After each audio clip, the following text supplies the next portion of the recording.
Hello, everybody. It is time for another Twilight Zone episode review. Today, it is Season 1, Episode 2, titled One for the Angels. This episode, just as the pilot, was directed by Rod Serling and stars Ed Wynn as Pitchman Lou Bookman and Murray Hamilton as Mr. Death. Does that sound interesting? Well, it is interesting.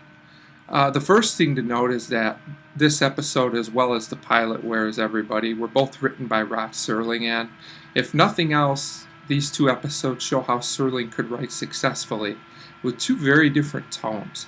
While the first episode was very moody and had a sense of creepiness and mystery about it, this episode is much more light and just entertaining in that manner, much funnier.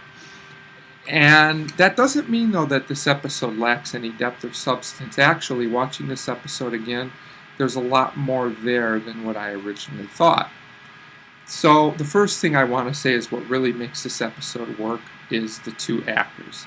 Ed Wynn brings a sincerity and a charm that you really don't see in a lot of characters today. He's just a genuinely nice guy that likes kids. That really makes you root for his character against Mr. Death in this episode, who's also very well portrayed by Murray Hamilton.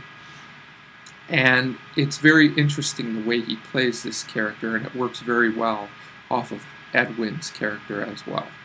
So the basic premise of this episode is that Lou Bookman is a pitchman, and he obviously likes children, and one day when he walks back into his apartment or house, I'm not sure which it was, he's visited by a little girl named Maggie. But before that, he's also visited by a man who's telling him all these things about his life, and it turns out, after a little while, that the little girl can't see this man, and he can. And it turns out that that is because the man is Mr. Death, that has come to tell him to put his affairs in order, because at midnight tonight he will pass away in his sleep of natural causes. Well, obviously, Mr. Bookman doesn't like this. He wants more time. So Mr. Death tells him there's basically three reasons why you can get an extension. If you're a hardship case, is one of them. If you have some kind of priority, meaning you're like a scientist inventing something important or something, and he doesn't fit these. So then it comes around to what the third thing is, and it's major unfinished business. So after a little more talking, Lou basically says he always wanted to make a big pitch. Now, Mr. Death reluctantly, after a while, tells him, okay, you can make your big pitch before you go. Well, Lou figures at this point that he's tricked Mr. Death because he'll just never make the pitch, and he'll go on living.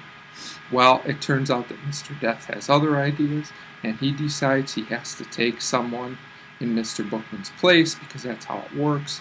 So he decides he's going to take the little girl who we had seen earlier in the episode. So then it comes down to a thing where the doctor says, she could go either way, we'll know by midnight. So Lou is now determined that he just won't let Mr. Death in when he comes. So basically what happens from here is that Mr. Death comes and Lou Bookman gives his pitch. And I don't know about anyone else, but this was really not that good of a pitch. I mean, Mr. Death really acted all interesting in these things like ties that Mr. Bookman was selling, and they really weren't all that interesting. And I don't know about that part of the episode, really. I mean, this pitch really wasn't very good. But Ed Wynn's charm works, and Murray Hamilton sells it. And the main point is that he stalls Mr. Death long enough so that he misses his appointment and the little girl survives. But what this does mean is that Mr. Bookman has made his pitch, so now he will go along with Mr. Death, and he seems much more at ease about it, realizing that his life did have meaning. And what's really interesting about this episode is, although it has a light, I would even say comedic tone at times, it does have a serious message about someone's life and what it means to those people around them, and about just the natural things that progress. And sooner or later, we all go on to whatever's out there after that. And what I really like about the end of this, is that Mr. Bookman actually takes with him his stuff because he says you'll never know who need it where I'm going next. So it's like things go on no matter where you are. This episode overall is not quite as strong as Where's Everybody, but it actually works for what it is, and it's an odd and unique way to present the topic of life and death. And it works more than it doesn't. It feels like an episode you can watch and enjoy and have fun with. And while not one of the most memorable Twilight Zones ever, it's actually a feel-good story about a topic that a lot of people don't always like to discuss. And for that, I give One for the Angels a 3.5, 3.5 out of 5. And more reviews are coming. So if you like this, you can subscribe down below. Also, make some comments,